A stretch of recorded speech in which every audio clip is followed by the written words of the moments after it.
Councillor Lai. Thank you, Speaker. I have a few questions of staff through you. The first question is, I understand that there's a citywide consultation on this. Could staff tell me how many of these attendees, how many are there in attendance, and how many of the attendees are from the suburbs? Like, say, Etobicoke, North York, and Scarborough. Thank you for the question, Councillor Lai. Through the Speaker, I'm going to refer this question to Michael Mitzi, your Director of Zoning. Through you, Madam Speaker, there were two citywide virtual public meetings held May 4th and May 11th. We had 11 stakeholder meetings, so with certain groups. There were 15 do-it-yourself meetings, and we had an online and telephone questionnaire. In terms of the breakdown between geographies, in terms of who attended, or I don't have that data, but our sense is it was very well distributed and pretty even across the city. Yeah, because I have heard that most of the people that attended are from downtown, and that's why I hosted a virtual town hall myself back in May. We have 77 people in attendance. And I also did a polling of my ward because it's a very controversial issue. And there's 20% in support and 48% opposing this rooming house in Scarborough. There are a few items that after my consultation, my town hall, we've sent it to the to staff. There are a few issues. I'm just wondering why it has not been implemented. The first one is about owner occupied. I've lived in a rooming house myself when I first came to Canada as a new immigrant, and I get it that this is one of the affordable housing options. And the other thing is that in my real estate career, I've noticed that more and more rooming house operators are turning it into business. And I'm just wondering, why is staff not considering one of the prerequisites of a rooming house is to have owner occupied in the rooming house, in the house?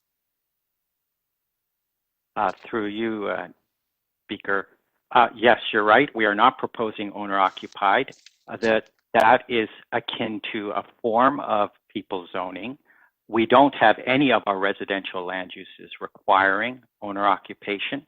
When we have matters like secondary suites, for example, or short-term rentals brought before committee and council, the relationship is to principal residence, but not owner occupation.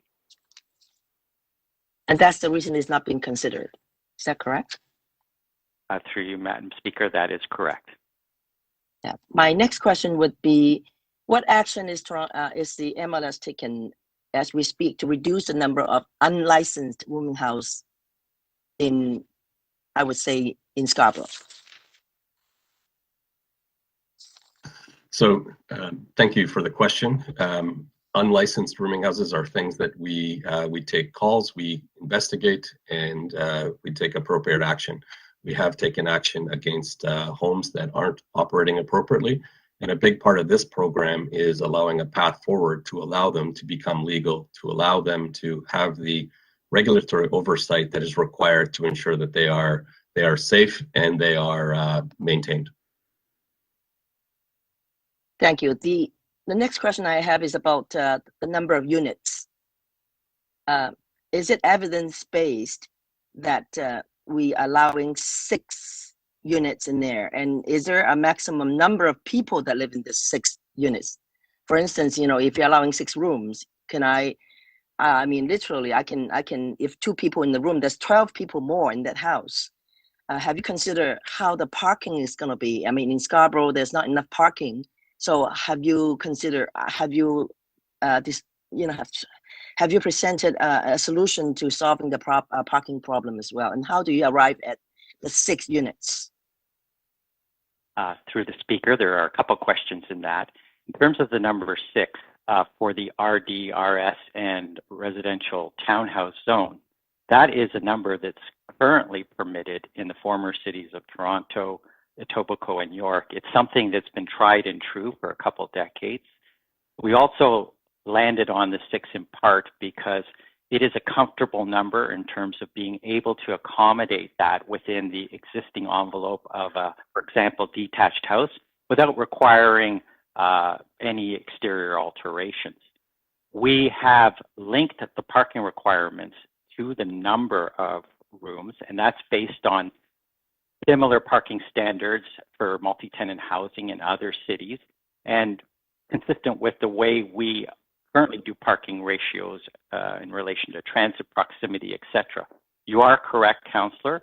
There is not a linkage to the number of people that could be in a multi-tenant house. It is possible if you were to do the maximum 6 rooms in a multi-tenant house in the RD zone, you could have more than 6 people in that house.